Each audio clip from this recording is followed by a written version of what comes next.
Hello everybody, welcome to our channel eConstruct Design and Build Private Limited. In today's session, one person is here who is Mr. Ashish Pada, and he is from Jammu and he is doing a master study in composite course with eConstruct. You know, there are certain question answers that we will be doing to see the journey and all actually. तो कैसा रहा actually, क्यों आपने decision लिया, किस तरीके से ये डिसीजन लिया, आप दर्शकों को बताएंगे? एक्चुअली सर मैंने बहुत सारा अभी रिसर्च करने के बाद, इंटरनेट पे रिसर्च करने के बाद देखा और बहुत जगह पे कोर्सेज भी एनरोल किया और कोर्सेज कंप्लीट करने के बाद बट मैं जिस लेवल का अपना स्किल सेट फिक्स करना चाहता था और जो मेरी एक्सपेक्टेशन थी वो वहाँ पे मेरी मैच नहीं हो पा रही थी, कहीं ना कहीं पे कुछ चीज़ लैक कर रही थी। और उसके बाद फिर सडनली मैंने एक दिन मेरे को स्क्रॉल करते करते यूट्यूब पे ई कंस्ट्रक्शन की वीडियो देखी और आपकी वीडियो देखी। तो वो वीडियो देखने के बाद फिर मेरे माइंड में एक पॉइंट क्लिक किया कि this is the right place जो मैं ढूंढ रहा हूँ। देन उसके बाद फिर मैंने बात की और जो आपका नंबर था व्हाट्सएप, देन मैंने प्रोसेस स्टार्ट किया।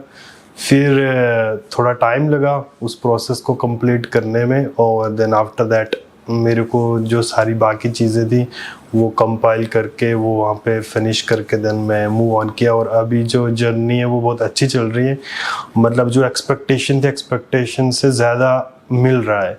और अभी ऐसा है कि बहुत कुछ है सीखने के लिए, हमें तो कुछ पता ही नहीं था और अभी जो जर्नी है वो अभी स्टार्ट हो रही है और इनिशियल फेजेस में बहुत अच्छा जा रहा है। तो एक्सपेक्टेशन जो है वो एक ऐसा है कि जो फ्यूचर होगा वो एक ब्राइट होगा, वो दिख रहा है। ओके तो आपने ये कोर्स ज्वाइन करने से पहले काफ़ी बार इधर उधर देखा रहेगा और साइमल्टेनियसली एक मुझे पूछना था आपसे कि आपने ज्वाइन करने के बाद अभी कितने महीने हो गए आपको यहाँ पे आके? मेरे को अभी आई थिंक 12 और 13 डेज होंगे, 13-14 ऐसा। अच्छा, तो उसी दौरान आपने क्या क्या किया, अगर आप कुछ बता पाएंगे तो?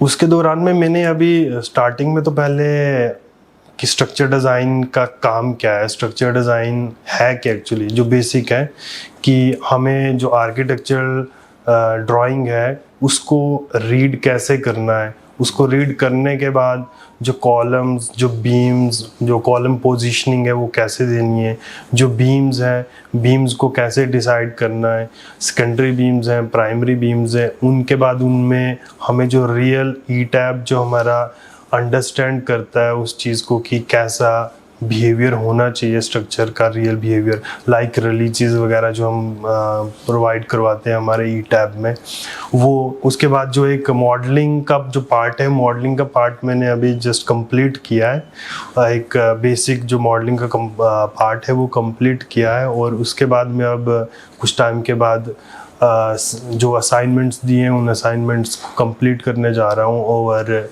उसके अलावा फिर एडवांस पार्ट में जाएंगे और फिर वो एक लेआउट पता चल गया कि जो मॉडल हमें असाइनमेंट्स जो दी गई हैं उनको पहले बेसिक पार्ट में कंप्लीट करना, देन एडवांस पार्ट में कंप्लीट करना और फिर उनको सबमिट करना एज ए फाइनल प्रोजेक्ट की तरह। तो अभी तक मैंने बेसिक जो मॉडलिंग का पार्ट है वो कंप्लीट किया हुआ है। तो कुछ दिक्कतें आ रही है उसमें या कैसा हो रहा है, अभी खुल के बताइए। हाँ, दिक्कतें तो आ रही हैं, मतलब थोड़ा सा ये चीज़ है कि न्यू है तो स्टार्टिंग में तो 1 वीक में तो मैं टोटल ये था कि कुछ भी समझ में नहीं आ रहा था कि ये वीडियोस कहाँ जा रही हैं, क्या बोल रही हैं, क्या नहीं बोल रही। देन उसके बाद मैं फिर दूसरा आगे पीछे सोर्सेज को देख रहा था कि कहाँ से मुझे एक डायरेक्शन सा पता चल गई कैसे क्या करना है। बट एक पार्ट रहा कि मैं फिर यहाँ देखा वहाँ देखा, वो कहीं ना कहीं चीज़ें ऐड ऑन होती गई।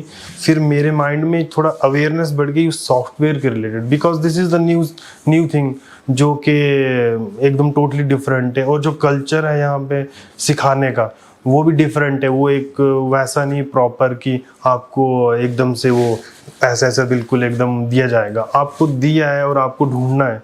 तो वो उसको थोड़ा सा रेजिस्ट करने में और ऑब्जर्व करने में थोड़ा सा इंसान को, मतलब मुझे टाइम लगता है और सबको टाइम लगता है, ऐसा नहीं कि खाली आपको लगा है, काफ़ी सब जन को टाइम लगता है। और उसके दौरान क्या होता है कि कुछ जो स्टूडेंट्स है वो कोप अप नहीं कर पाते, क्योंकि स्पून फीडिंग से तो काम बनता नहीं है। डेली हम लोग कॉलेज में जाते हैं कि सॉम हो गया, टॉस हो गया, M2 हो गया, M1 हो गया, M2 हो गया, M3 हो गया, अलग अलग मैथमेटिक्स के सब्जेक्ट रहते हैं, जियो टेक्निकल सब्जेक्ट रहते हैं, काफ़ी सारे इंजीनियरिंग के बहुत डेप्थ में सब्जेक्ट रहते हैं, और हर एक सब्जेक्ट में भी प्रैक्टिकल रहता है, हर एक सब्जेक्ट में कुछ असाइनमेंट्स रहती है, कुछ फॉर्मूलेज रहते हैं, हाँ, बहुत सारे कॉन्सेप्ट्स रहते हैं।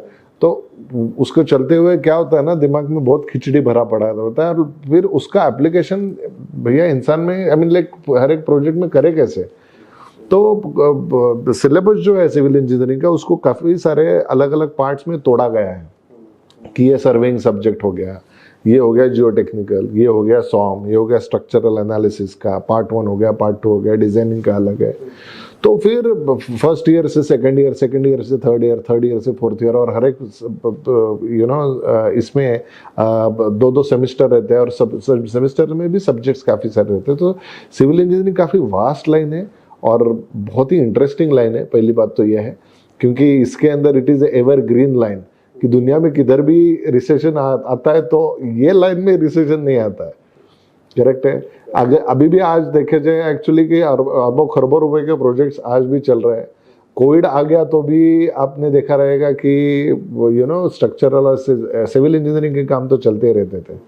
तो this is ever green line, लेकिन समझने के लिए आपको अनुभव की जरूरत रहती है। किधर भी आप जाएंगे तो आपको पता चलेगा कि नहीं यार, मुझे इसका एक्सपीरियंस लेना जरूरी है, तब भी मेरे को अच्छे खासे यानी कंपनी में जॉब लग सकता है, और मेरी जो गाड़ी है वो इधर से आगे चल सकती है। तो अनफॉर्चुनेटली क्या होता है ना कि शुरुआती आपको पता चलता है कि यार मेरे को ये सब्जेक्ट का नॉलेज तो आ गया, लेकिन उसको मैं प्रैक्टिकल प्रोजेक्ट्स में किस तरीके से डालूं इसको, है ना। तो सारे जो ये है, फॉर एग्जांपल आप देखेंगे कि एक तो हो गया स्ट्रक्चरल डिजाइनिंग का, दूसरा हो गया प्रोजेक्ट मैनेजमेंट का, और तीसरी जो टेक्नोलॉजी जो नई आई है, जो BIM टेक्नोलॉजी, ये तीनों का मिश्रण करके अगर आप सारा ये कंपोजिट का जो कोर्स है वो कंप्लीट करते हो, तो उसके अंदर क्या होता है कि कोई भी जैसे मोबाइल है, मोबाइल डायरेक्टली आप ये नहीं करते कि भैया चलो डायरेक्टली आप मैन्युफैक्चरिंग के लिए चालू करो। सबसे पहले आप उसको डिजाइनिंग करेंगे, फिर उसको टेस्टिंग करेंगे कि ये हो रहा है, हो नहीं हो रहा है, ये प्रॉब्लम है, वो प्रॉब्लम है। वैसे ही डिजाइनिंग के अंदर कॉलम कहाँ पे देना है, शेयर वॉल्स कहाँ पे देनी है, स्लैब थिकनेस कितना देना है, फाउंडेशन की डेप्थ कितनी रखनी है, ये इतना फ्लोर का बीम का यानी बीम का जो बॉटम है यानी बीम डेप्थ है वो कितनी रखनी है। इतने सारे कॉलम्स दे देंगे तो पार्किंग किधर करेंगे। तो अलग जैसे अंडरस्टैंडिंग ऑफ आर्किटेक्चरल डिजाइनिंग, फिर स्ट्रक्चरल आपका फ्रेमिंग प्लान, फिर सेंटर लाइन प्लान, एक तरीका रहता है आपको आगे चलने के लिए। तो पहले हम लोग आपको वो तरीका समझाते हैं और उसमें समय लगता है, क्योंकि आपको भी पता है कि कॉलेजेस में आपने और हम में, मैं भी था एक्चुअली, खुद 20-25 साल पहले की बात है कि कोई बंदा कैड का काम करता था और वो कुछ करता रहता था और हम लोग खाली देखते रहते थे कि भैया क्या कर रहे हो। यानी कैड आता था वो उतना ही आता था, है ना। लेकिन अभी जो सिचुएशन है वो काफ़ी अलग है। Along with the CAD there is a BIM technology, there are a lot of awareness is there कि कौन से कोड आप यूज़ कर रहे हो, ये करो, तो थोड़ा इनिशियली समय लगता है। अच्छा है कि आपने ये समय दे रहे और इस हिसाब से आप आगे बढ़ रहे हो, ठीक है। तो और एक चीज़ पूछनी थी एक्चुअली मुझे कि आपने कंपोजिट कोर्स ही क्यों लिया, क्योंकि बहुत सारे जो सिविल इंजीनियर्स है ना वो शॉर्टकट ढूंढना चालू करते हैं। यार मेरे को किसी भी तरीके से जॉब लगना है ना, कि भले स्ट्रक्चर में लगे, प्रोजेक्ट मैनेजमेंट लगे या बीम में लगने, यानी मुझे खाली बस शादी करनी है, लड़की कोई भी हो ऐसा आई एम नॉट सेइंग कि सभी लोगों का रहता है, लेकिन यानी क्या होता है ना, 10th हो गई यार, 12th हो गई, अभी इतने सारे सेमेस्टर्स के बाद मैंने बीटेक किया, एमटेक किया, अभी तो मुझे जॉब चाहिए। ये घर वालों से भी टेंशन आता है, समाज से भी टेंशन आता है, रिश्तेदारों से भी टेंशन आता है, दोस्त लोगों से भी टेंशन आता है, और फिर बाद में एज भी बढ़ी हुई रहती है तो घर बसाना है, सब कुछ भी बैलेंस रहता है। तो आपने ये पर्टिकुलर कोर्स करने की चाह क्यों पैदा हुई है, और आप किस तरीके से लाइफ में आगे बढ़ना चाहते हैं इसके साथ? एक्चुअली बिल्कुल सही बात है। मेरा कंपोजिट लेने का पर्सनल रीज़न ये था कि अगर मैं मैं ऑलरेडी काम कर रहा था, बट जब मैं वर्क कर रहा था उसके साथ में सीखना एक बहुत डिफ़िकल्ट टास्क है, और उस लेवल से सीखना वो काफ़ी मुश्किल है। बट हम अगर जब किसी चीज़ को लर्न कर रहे हैं, चाहे वो स्किल सेट है चाहे कुछ भी है, तो अगर हम जो टाइम दे रहे हैं उसको सीखने के लिए, तो एक बार हम टाइम दे सकते हैं उसको एक एज बनाने के लिए। बट एक एज बनने के बाद फिर हम जॉब के साथ भी उसको ईजिली सीख सकते हैं और ईजिली उसको कुछ भी आगे जो भी लर्निंग न्यू थिंग्स आ रही हैं उनको ऐड ऑन कर सकते हैं। तो अभी मैं ये टाइम देना चाहता हूँ कि जो मेरी इंडस्ट्री में जो स्किल्स हैं जो अभी है, like structure design, BIM technology, project management, तीनों चीज़ें हैं, तो उन चीज़ों की अवेयरनेस मेरे माइंड में हो और उन चीज़ों के बारे में मुझे एटलीस्ट अगर एक्सपर्ट लेवल का पता ना हो बट कुछ लेवल तक मुझे पता हो कि क्या चीज़ कैसे और कैसे काम करती है। तो मैं कल को अगर कहीं भी किसी प्रोजेक्ट में जा रहा हूँ या कुछ अपना खोल रहा हूँ या कुछ भी कर रहा हूँ, तो वहाँ पे मुझे वो चीज़ एक एज देगी और वहाँ पे वो मेरे लिए एक प्लस पॉइंट रहेगा। तो इसलिए कि अगर मान लो अगर मैं एक कोर्स कर लेता, लाइक अगर मैं स्ट्रक्चर डिज़ाइन ही कर लेता, तो मैं बीआईएम स्किप करता था, क्योंकि बीआईएम सीखने के लिए फिर से मुझे क्या पता कितने साल देने पड़ते या वो टाइम मिलता भी या नहीं मिलता, क्योंकि प्रोजेक्ट में एक बार काम करूँगा तो वो टाइम वहाँ पे नहीं मिलेगा दोबारा से लर्निंग का। तो ये एक छोटा सिंपल सा रीज़न था मेरा कि मुझे एक बार प्रॉपर टाइम देना है और जिस लेवल का स्किल सेट है उससे एक बार गो थ्रू करना है और जितना सीख सकता हूँ उतना सीखना, देन आई विल चूज कि मुझे कहाँ जाना। This was the reason. अभी आपने पहला असाइनमेंट चालू किया है तो उसकी थोड़ी सी यात्रा बताएंगे कि क्या क्या किया है उसमें।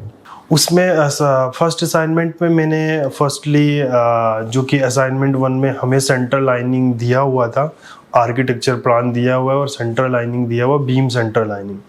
तो बीम सेंट्रल लाइनिंग को इंपोर्ट करने के बाद ई टैब में, फिर उसके बाद उसमें हमने लाइक जैसे जो भी लोड्स हैं, मटेरियल जो हमने उसमें ऐड करने हैं, लाइक कौन सा मटेरियल हम उसमें ले रहे हैं, किस तरह के स्लैब्स ले रहे हैं, लाइक जो एक नॉर्मल स्लैब है और दूसरा स्टेयरकेस के लिए जो स्लैब है, हाँ मेम्ब्रेन्स जो है वो डिफरेंट है, उनको उसमें असाइन करने के बाद फिर उसको मैंने उस फ्रेम में जो है उनमें प्लेस किया। देन कॉलम की प्लेसमेंट किया, फिर कॉलम की प्लेसमेंट करने के बाद फिर नेक्स्ट मैंने अपना स्टोरी में जो जैसे फुटिंग है, फुटिंग को मैंने फिक्स उसमें किया ताकि हाँ फिक्स स्पॉट वो कर दिया।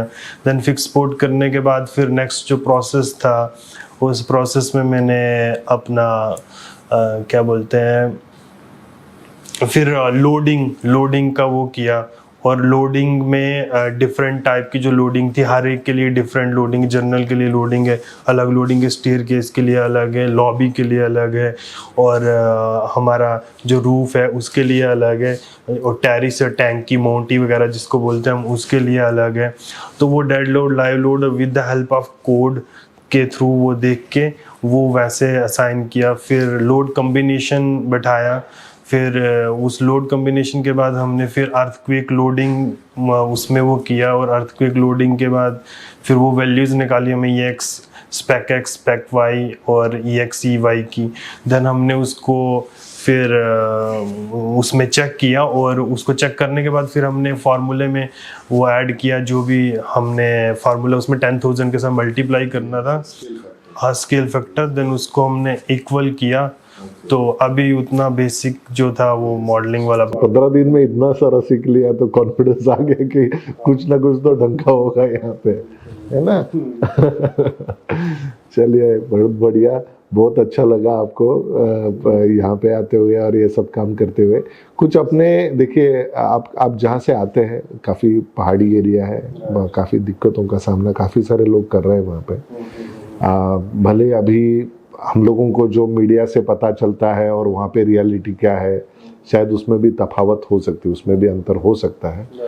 तो मुझे आपको पूछना था एक्चुअली, जो भी यंगस्टर्स हैं वहाँ पे, तो काफ़ी सारे लोग अलग अलग कुछ अपने दिमाग से काम अलग अलग करते हैं, कुछ सही तरीके से काम कर रहे हैं, कुछ गलत तरीके से के भी काम हो रहे हैं, और पता नहीं अलग अलग। तो आप जो युवा सिविल इंजीनियर्स हैं जो जम्मू कश्मीर से जो कर रहे हैं या करने वाले हैं या कर चुके हैं लेकिन उनको अच्छी खासी प्लेसमेंट नहीं मिली है, उनके लिए क्या कहना चाहेंगे, पर्टिकुलरली जो जम्मू कश्मीर रीजन से आते हैं? उनके लिए मैं स्पेशली ये कहना चाहूँगा जिनका अगर कॉलेज अच्छा हुआ है, टू बी ऑनेस्ट, जिनका कॉलेज IIT NIT अगर अच्छा हुआ है और उनको प्लेसमेंट मिल गई है और उनकी एक्सपेक्टेशन मैच हो रही है तो वो ठीक है। बट मैं उनकी बात करूँगा जो एक कॉमन है, क्योंकि वो तो एक 5 to 10% लोग हैं जो उस लेवल पे हैं।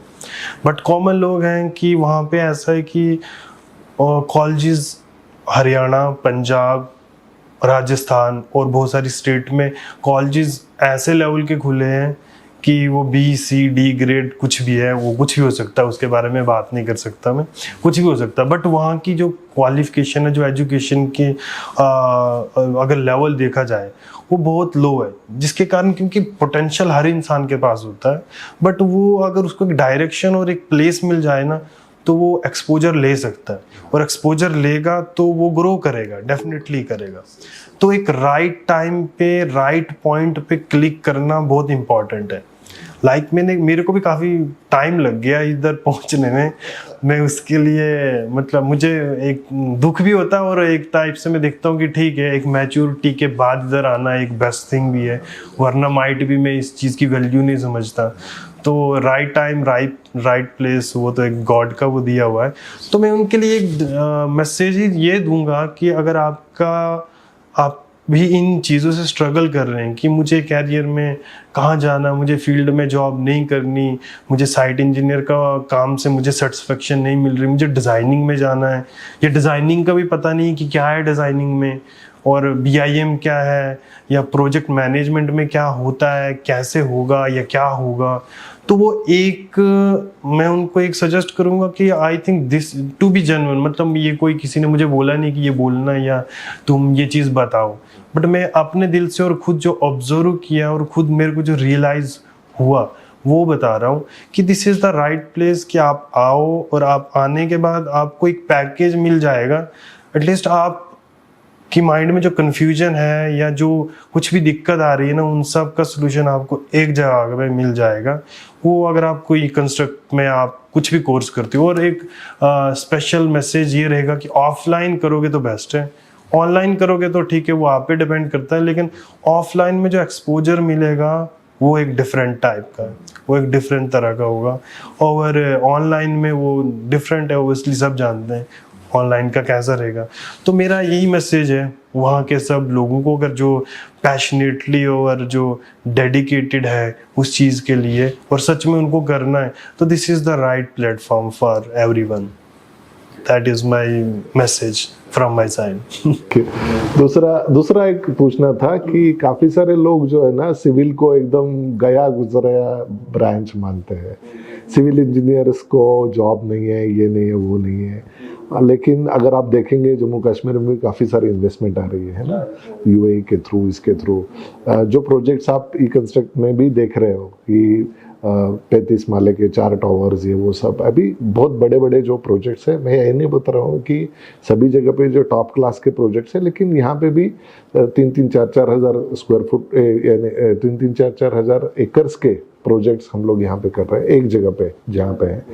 तो आपने भी कुछ प्रोजेक्ट्स के अंदर डिस्कशंस में पार्टिसिपेट किया था, तो वो एक्सपीरियंस कैसा रहा आपको? और जो नया जो सिविल इंजीनियरिंग में एडमिशन लेने के मूड में है या फर्स्ट ईयर या सेकंड ईयर में है स्टूडेंट, और उसको लगता है कि यार सिविल के लिए यानी खाली लेबर जैसा काम रहता है, कुछ काम नहीं रहता नहीं है, तो आप उन लोगों के लिए क्या बताना चाहेंगे? उनके लिए मैं ये बोलना चाहूँगा कि मुझे भी सच में, मुझे भी खुद वैसा ही लगता था आफ्टर बीटेक की, इसमें तो यही है, इसके आगे तो कुछ नहीं है। तो मैंने अपना फील्ड ही स्किप कर लिया, मैंने सोचा IT में चले जाऊं, और मैंने वहाँ पे भी काम करना स्टार्ट कर लिया। देन मैंने सोचा कि वहाँ पे देखता हूँ, क्योंकि मेरे को उसमें फील्ड में तो जाना नहीं था, प्राइवेट। अगर मेरे को गवर्नमेंट, क्योंकि वहाँ हमारे वहाँ पे जम्मू में सब जो भीड़ चाल चली हुई है वो है गवर्नमेंट की तरफ, और गवर्नमेंट का जो एग्ज़ाम है वो एग्ज़ाम वो अपनी मर्जी से निकाल रहे हैं, और हर कोई वहाँ पे क्वालिफाई नहीं कर सकता है, क्योंकि अब उनका है वो कंपटीशन है, कॉम्पिटिटिव एग्जाम है, तो वहाँ पे कम्पिटिट कर रहे हैं। ऐसा नहीं कि 40 नंबर आ गए तो आप जेई लग गए, लाइक एकेडमिक में जैसा रहता है। तो जिस बंदे का कैलिबर है, जिसका जितना पोटेंशियल है, वो उसको कर सकता है। बट कंपटीशन एक वो डिफरेंट चीज़ आ जाती है, जहाँ पे ऐसा हम बोल नहीं सकते कि ये लूज़र है, ये विनर है। वो अपने अपने उसके डिपेंड करता है। तो कुछ लोगों को अब 200 पोस्ट हैं तो 200 ही लोग लेंगे, बट अब वो ऐसा नहीं कि बाकी के लोग उनमें पोटेंशियल नहीं है। तो उनमें भी पोटेंशियल है, तो वो पोटेंशियल को हम कहीं बाहर यूज़ कर सकते हैं, अपने लिए यूज़ कर सकते हैं। हम काम करके थोड़ा एक्सपोजर लें, और एक्सपोजर लेने के बाद हम थोड़ा देखें कि हमारे फील्ड में और क्या क्या चीज़ है, तो वहाँ पे हम ले सकते हैं। तो हमारे फील्ड में जैसे हम डिज़ाइनिंग में जाएं, डिज़ाइनिंग में बहुत बड़ा फील्ड है, डिज़ाइनिंग के अंदर ही बहुत पार्ट है। BIM आओ तो BIM के अंदर ये एक पूरा टेक्नोलॉजी, BIM के अंदर इतने सारे पार्ट हैं, हम वो कर कर के थक जाएंगे, बट वो कंप्लीट नहीं होगा। और वो एवरीडे वो IT की तरह ही अपडेट हो रहा है जो BIM है। क्योंकि IT में मेरे को भी एक वैसा ही जॉब करना था कि हाँ, जहाँ पे इतना वो ना हो, एक लेवल पे हो काइंड ऑफ। मतलब वो नहीं बोलूँगा कि वो गलत है, ये सही है, बट मेरा अपना पर्सनल चॉइस था कि मैं वहाँ पे जाऊँ। तो फिर मैंने कुछ सर्च किया, देन मैंने सर्च करने के बाद बहुत सारी जगह से, बहुत सारे प्लेटफॉर्म पे देखा, कुछ देखा। वहाँ से एक चीज़ की क्लैरिटी आई कि हमारे फील्ड में भी ग्रो हो सकता है। देन एक थोड़ा सा, मतलब मैं out of the topic, but ये रिलेटेड है उस टॉपिक के, मैं बात करूँगा कि मैं जब IT में जॉब ढूंढने जा रहा था, मेरे रिलेटिव थे, वो HCL कंपनी में ब्रांच, मतलब मैनेजर लेवल के थे। अभी वो वहाँ पे है, आई थिंक UK में है। तो वो उनसे मैंने पूछा कि मैं जॉब करना है और IT में करना है। तो बोले IT में करना, तो क्या करना है? तो मैंने कहा IT में कुछ भी करवा दो, जो भी मिलेगा। तो उन्होंने मुझे समझाया कि IT में भी ऐसे ऐसे पार्ट है और आपको ये चीज़ सीखनी पड़ेगी। देन मैंने स्टार्ट किया C++, वो जावा स्क्रिप्ट वगैरह जो भी था, HTML वगैरह, वहाँ से मैंने स्टार्ट किया सीखना। थोड़ा सा मैंने सीखा, बट मेरे को लगा यार मैं तो कुछ अलग ही डायरेक्शन में जा रहा हूँ। मैंने किया ये है BTech और MTech किया हुआ है मेरे फील्ड से, और ये मैं नए तरीके से सीख रहा हूँ। तो इसमें अगर मैं, एक बंदा कंप्यूटर इंजीनियर है, वो अपने 4 साल कंप्यूटर इंजीनियरिंग में लगा के आया है, और उसने किस लेवल का स्टडी किया है और किस लेवल का उसका एक्सपीरियंस रहा है, और मैं अभी जाऊंगा तो मैं उसके साथ कम्पिटिट कर सकता हूँ। तो मैंने कहा नहीं, ये तो पॉसिबल नहीं है, ये कुछ मैं गलत, वो मतलब मेरे माइंड में कुछ वो ऐसा कि मैनिपुलेशन पावर है, जो कि सोसाइटल मैनिपुलेशन है, उसकी तरफ जा रहा हूँ शायद। देन मैंने उनसे फ्रैंकली बात की कि आप मुझे बताओ क्या है। तो उन्होंने मुझे बहुत अच्छे से एक्सप्लेन किया कि आपको अपने ही फील्ड में ग्रो करना चाहिए और कैसे करना चाहिए, और आपके फील्ड में एक ग्रोथ है जो कि IT में एकदम ऊपर जाएगी, देन एकदम नीचे चली जाएगी, फिर कभी ऊपर फिर नीचे। बट आपके फील्ड में ऐसा है कि आप जा रहे हो, थोड़ा सा स्लो ग्रोथ है, बट एक लेवल से ग्रेजुअली आप इंक्रीज करते जाओगे। सस्टेनेबल ग्रोथ है, जो कि आपका एक्सपीरियंस काउंट होता जाएगा। और लाइक अगर मैंने साइट का एक्सपीरियंस किया, तो वो साइट में कुछ चीज़ें हैं जो फिक्स हैं, वो होनी है, वो रेपिटेशन है, तो वो एक्सपीरियंस में मेरा काउंट होगा। अभी मैं स्ट्रक्चर में जो कर रहा हूँ, तो वो कुछ बेसिक है, उसके बाद न्यू प्रोजेक्ट्स आएंगे, जो भी चैलेंजेस रहेंगी वो ऐड ऑन होंगी, बट जो बेसिक है वो वहाँ पे ही रिमेन होगा। तो वो एक सस्टेनेबल ग्रोथ मेंटेन करेगा हमारे कैरियर में। तो वहाँ से मेरा वो मिथ दूर हो गया। देन फिर मैंने अपने फील्ड के बारे में रिसर्च करना और डीपली शुरू किया। तो वो रिसर्च करने के बाद फिर मेरे को पता चला डिज़ाइनिंग में ऐसा है। मुझे तो पता ही नहीं कि स्ट्रक्चर डिज़ाइनर भी होता है, मुझे लगा आर्किटेक्चर का काम है और वही निपटाता है, और उसके बाद तो हमारा कुछ काम ही नहीं है। तो फिर मैंने स्ट्रक्चर डिज़ाइनिंग के बारे में पता चला कि यार आर्किटेक्चर के ऊपर भी स्ट्रक्चर डिज़ाइन है, और स्ट्रक्चर डिज़ाइन की तो बहुत बड़ी पावर है, उसके सिग्नेचर के बिना तो ऐसे हो नहीं सकता। उसका पूरा वो करने के बाद, और ऐसे फिर बहुत सारे लोग मेरे टच में आए, जो उनसे बात हुई तो वो भी बोले कि हाँ भाई ऐसा। तो मैंने कहा ठीक है। फिर और रिसर्च किया, फिर देखा, फिर पता चला BIM टेक्नोलॉजी है। फिर BIM और स्ट्रक्चर के बीच में कंफ्यूजन रहा कि यार ये क्या है, क्योंकि YouTube पे हम चले जाते हैं ना, तो हमें अगर पता नहीं है उस चीज़ का, कहीं पे हमने देखा नहीं, तो हम भटक जाते हैं, क्योंकि इतना सारा ये भी बोल रहा है, वो भी बोल रहा है, ये भी बोल रहा है, तो एक क्लैरिटी नहीं आती उस चीज़ की कि क्या है एक्चुअली, क्या है क्या नहीं है। तो मेरे को एक्चुअल में सच बताऊं तो यहाँ आके मुझे उस चीज़ की क्लैरिटी आई कि ये BIM, structure design, project management 3 part है, उनको कैसे कैसे कोलैबोरेट करना, किसका क्या रोल है, किसका क्या रोल नहीं है। और मेरी आपसे ही उस बारे में discussion I think first day हुई थी, 1-2 घंटा हमने डिस्कस किया था कि सर मेरे को तो पता नहीं है, मैं करना तो ये चाह रहा हूँ, बट मैं ये कर भी दिया है और ये पता नहीं। तो फिर आपसे वो थोड़ा एक प्रॉपर गाइडेंस मिली, और वो फिर आपने काउंसिल किया कि हाँ ये चीज़ है और ऐसे ऐसे है, तो आपको ये करना चाहिए। तो फिर मेरे वो जो डाउट थे और वो जो डॉट्स थे वो कनेक्टेड हुए, और मेरी माइंड में जो कन्फ्यूजन थी वो एक क्लैरिटी की तरफ आ गई। तो वहाँ से मुझे उस चीज़ की क्लैरिटी हुई। तो अभी मैं वही बोलूँगा कि हमारे वहाँ के अगर जो भी ऐसे कुछ भटक रहे हैं या वैसे मिसगाइड हुए हैं या उनको एक डायरेक्शन का पता नहीं चल रहा है कि क्या है क्या नहीं है, तो आप एक बार क्या तो सर से बात कर सकते हो। अगर आपको कुछ भी डाउट है, सर बहुत फ्रैंकली आपको उस चीज़ से ना, आपकी जो साल लग जाएंगे आपको उस सॉल्यूशन ढूंढते हुए, वो आपको within might be 1 hour या हाफ आवर में आपको मिल जाएगा। तो डोंट वेस्ट योर टाइम।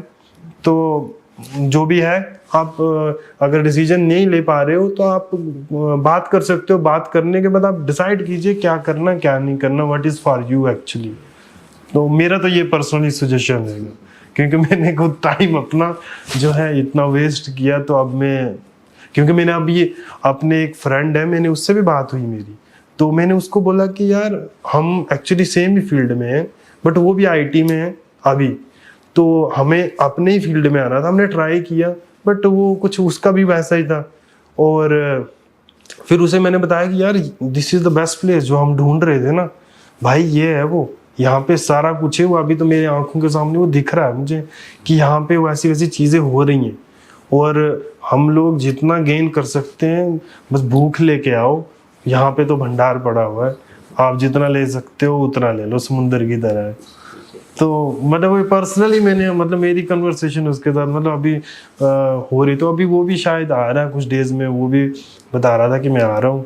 तो मैंने कहा ओके आओ, most welcome. Okay, thank you so much for such a nice discussion and all. Actually, all the very best to you. मैं चाहता हूँ कि आप जितनी ऊंचाई लेवल पे आप जाना चाहते हो, उससे भी ऊपर जाने की आप काबिलियत हासिल करें। हमारा ये जो प्लेटफॉर्म है वो डेडिकेटेडली सिविल इंजीनियर्स लोगों के लिए बनाया हुआ है। इसके अंदर जो भी जितनी ऊंचाई आप सॉफ्टवेयर के अंदर, कोड के अंदर, प्रोजेक्ट्स के अंदर, हमारे पास फॉर्चुनेटली गॉड्स ग्रेस काफ़ी सारे इंटरनेशनल प्रोजेक्ट्स भी हैं जो आपको उसका एक्सपीरियंस दिखाते हैं हम लोग लाइव प्रोजेक्ट्स के अंदर। लाइव डिस्कशन जो होता है, खाली एडमिशन ले लिया, पैसा दे दिया तो काम हो गया, ऐसा नहीं है। आपको भी पता है लाइव डिस्कशंस के अंदर आपको पार्टिसिपेट करेंगे तो एक अलग ही आँख खुल जाती है। ऐसा नहीं कि जैसे हिंदू रिलीजियन में हम लोग बोलते तीसरी आँख, वो तीसरी आँख यानी क्या होता है कि वो एक जजमेंट होता है, वो एक इंटरनल कॉन्शियस होता है। जैसे आप प्रेयर के अंदर, इसके अंदर आप ईश्वर के साथ बैठिए या अल्लाह के साथ बैठिए, लेकिन वो कुछ आप महसूस कर सकते हो उस चीज़ को, आप बयान नहीं कर सकते, है ना। वैसे ही प्रोजेक्ट्स के अंदर आपको पता चलता है कि यहाँ पे कुछ गड़बड़ है या यहाँ पे कुछ ये ठीक है, ये ठीक नहीं है ना। वो सामने आ जाता है। वो जो अंडरस्टैंडिंग लेवल है वो आपकी बहुत ज़रूरी रहती है, क्योंकि इंटरव्यूअर जो है ना वो घुमा फिरा के अलग अलग तरीके से क्वेश्चन पूछता रहता है, और उसका काम भी है जिसका अगर किसी को आपको 5-6 लाख रुपए महीने साल का देना है, या अगर आप विदेश में जाते हो तो 2-3 लाख रुपए महीने का आ जाता है, वो अगर आपको देना है तो वो तो टटो लेगा। एक छोटा सा मटका खरीदने के लिए जाते हैं, फिर भी वो चेक करता है कि भैया किधर से क्रैक है या नहीं है ना। तो ये सारी चीज़ों का एम्प्लॉयर जो है वो आपको थोड़ा टेस्टिंग होता है, और फिर बाद में जो एम्प्लॉयमेंट हो जाता है। रिसेंटली एक लड़की है, आई थिंक शायद आप मिले भी हो ऑनलाइन में, आई थिंक क्या नाम है, अमिता करके, उसको एक 10,000 दिरहम्स का कुछ पैकेज मिला है दुबई में। हाँ जी, हाँ जी, हाँ जी। तो दुबई में उनका प्लेसमेंट हुआ है, अलदार करके ग्रुप है उनका। हाँ, तो ऐसे काफ़ी सारे जो लोग हैं जो अलग अलग कंट्रीज़ में भी एस्टेब्लिशमेंट उनकी हो चुके हैं। और हाँ, उन्होंने भी बहुत मेहनत किया है, ऐसा नहीं कि गए और हो गया पूरा काम वगैरह। आई मीन काफ़ी सारी मेहनत रहती है, पोर्टफोलियो बनाना रहता है, प्रोजेक्ट्स बनाने रहते हैं, काफ़ी सारी चीज़ों का नॉलेज लेना होता है। तो मैं चाहूँगा कि all the best to you. और अभी जिस तरीके से, जिस पेस से आप जा रहे हैं, उससे भी ज़्यादा जोर से आप जाएं, उधर से जाना। और कभी भी कोई भी दिक्कत हो तो please let us know and we are there to help you out. Okay, so all the very best to you. Thank you so much. All right, thank you so much. Thank you, sir. All right, thank you.